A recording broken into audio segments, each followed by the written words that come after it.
Bonjour et bienvenue. Nous sommes dans Ciel Compta et nous allons nous intéresser aux deux principaux états comptables que sont le grand livre et la balance. Nous allons donc les voir en détail chacun. Je vais commencer par le grand livre. Le grand livre peut avoir plusieurs représentations. Donc on a ici un grand livre basique. Je vais vous montrer un petit peu les représentations possibles. Alors si vous possédez la version 8, à partir de la version 8 de Ciel Compta, vous avez la possibilité ici donc d'avoir un aperçu des différents états que l'on va pouvoir demander. Ce n'est qu'un aperçu, bien sûr, ce ne sont pas forcément les données que vous aurez quand vous aurez édité l'état.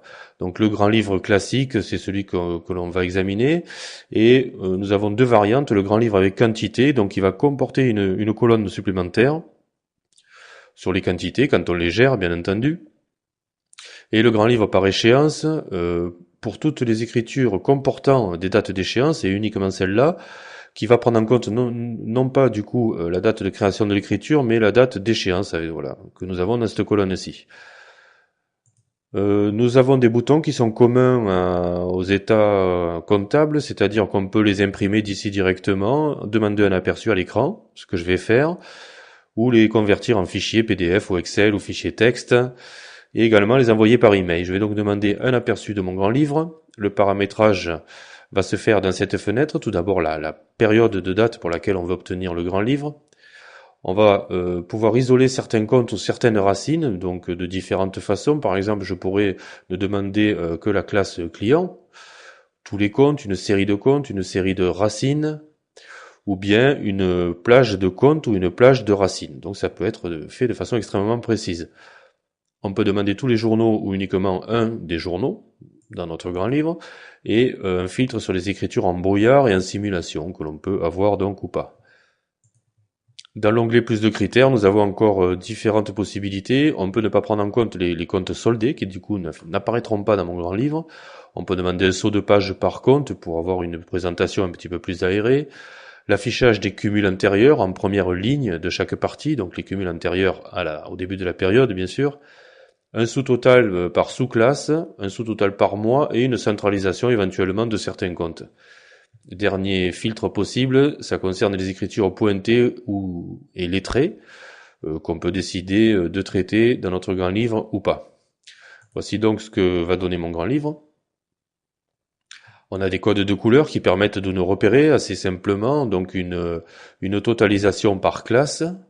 À l'intérieur, nous avons une totalisation par compte et les classiques colonnes montant débit, montant crédit et solde cumulé.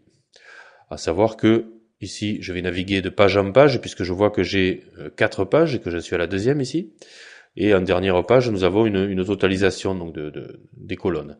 On va pouvoir, comme souvent, imprimer ici, envoyer par email ou exporter notre grand livre en PDF. Nous avons ensuite donc la balance. La balance, nous avons également plusieurs variantes de cet état. Donc nous allons étudier la balance, mais je vais vous montrer rapidement ce que pourrait donner la balance rapide. La balance rapide, en fait, ne concernera uniquement que les écritures validées sur l'exercice en cours. Quant à la balance n-1, elle va pouvoir nous donner, nous montrer l'évolution de l'exercice précédent par rapport à l'exercice en cours, solde n et n-1, avec le montant de variation et le pourcentage de variation également. Nous allons donc voir le paramétrage d'une balance avec aperçu, donc on détermine toujours pareil une période, quel compte, quelle classe ou quelle racine on veut traiter, quel journal, éventuellement, comme dans le grand livre, les écritures en brouillard et en simulation ou pas, et encore quelques critères, là aussi, on ne prend pas en compte les comptes soldés, si on coche cette case, on peut centraliser les clients et les fournisseurs, on peut avoir le détail des à nouveau, un sous-total par sous-classe et une centralisation par racine, qu'on va choisir, si je clique là-dessus. Et ensuite, toujours pareil, ce filtre sur les écritures pointées et lettrées. Voici donc comment va se présenter ma balance, avec toujours ces codes couleurs et toujours pour mémoire en haut de ces états, dans la partie du haut, on a toujours un rappel du paramétrage que l'on a demandé, à savoir le rappel de la période et les différentes options que l'on a sélectionnées. Dans le grand livre, c'est pareil. Donc on peut toujours très rapidement se souvenir qu'est-ce qu'on a demandé dans le cas où on se pose des questions sur ce qu'on voit, par exemple. Donc là, on a ici donc une totalisation, un cumul débit crédit par classe, totalisé par classe, et un solde débit crédit. Ma balance en bas est également totalisée. Voici donc les différentes options possibles pour obtenir donc des grands livres et des balances d'anciens comptables. Je vous remercie pour votre attention et bonne continuation.